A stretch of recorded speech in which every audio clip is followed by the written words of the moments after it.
how do human beings remain good, or even just kind to one another, without the promise of heaven or the threat of hell? In the 18th century, a philosopher from the Prussian city of Königsberg named Immanuel Kant tackled this exact problem. Kant grew up in a very strict, modest household. His father was a saddle maker, and while Kant himself eventually abandoned conventional faith, he watched firsthand how religion gave his parents the strength to endure severe daily hardships. He also recognized the intense social cohesion it brought. Kant was a frail, slight man, but fiercely sociable, so much so that colleagues actually criticized him for going to too many parties. When he hosted his own dinners, he mandated a strict schedule. Guests had to start by slopping recent gossip, transition into a rigorous philosophical debate, and end the evening with mandatory hilarity so everyone left in a good mood. He was a man of strict logic who loved a good time, and a secular thinker who profoundly respected the utility of faith. He knew that for centuries, religion had provided a crucial framework for coping with suffering and keeping communities together. Kant was writing during the Enlightenment, a period defined by a rapid decline in Christian dogma and a massive surge in secular thinking. Intellectually, Kant cheered the erosion of dogmatic authority, but practically, he was terrified of the moral vacuum it left in its wake. He was deeply pessimistic about human character.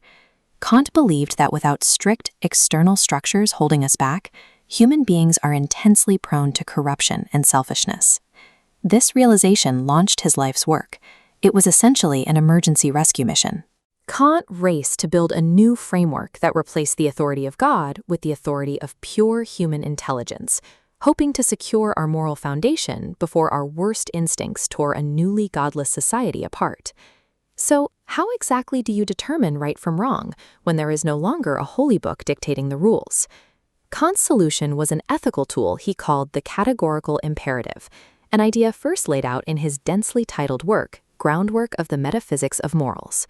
The test works like this. Before you make a decision, you have to imagine what would happen if your specific action became a mandatory, universal rule for absolutely everyone. It might seem harmless to swipe a few pads of paper from the supply closet at work, but if you apply the categorical imperative, you must imagine a world where everyone steals office supplies. Under that weight, society would need an army of guards just to protect the pens, and the entire system breaks down. Or consider a personal betrayal. If you secretly cheat on your partner, you are mathematically agreeing to a world where it is entirely acceptable for your partner to cheat on you without telling you. This is how Kant bypasses God. The imperative forces a cognitive shift away from your own immediate desires, reframing immoral behavior as a direct logical contradiction. Kant then took the classic Christian command to love thy neighbor and translated it into a strict rational law. You must treat every person as an end in themselves. You have to recognize they have their own lives, their own pursuit of happiness, and deserve absolute fair treatment. When you scale this individual ethics test up to the level of millions of people, you get politics. And for Kant, the central duty of the government was to ensure liberty. But his definition of liberty completely rejected the modern libertarian idea that freedom means simply doing whatever you want. Giving in to every random urge or craving doesn't make you free. In Kant's view, you are literally a slave when you are ruled by your base passions. We only achieve true freedom when we act in accordance with our best, most rational natures. A free society, therefore, isn't an absence of rules. A good government is the externalized, institutionalized version of our highest intellect, designed specifically to protect us from our own worst impulses. Living this way is an exhausting psychological struggle. Kant believed we are locked in a constant war between our better selves and our passions, a friction between doing what is right and doing what is easy. In 1793, he published The Critique of Judgment.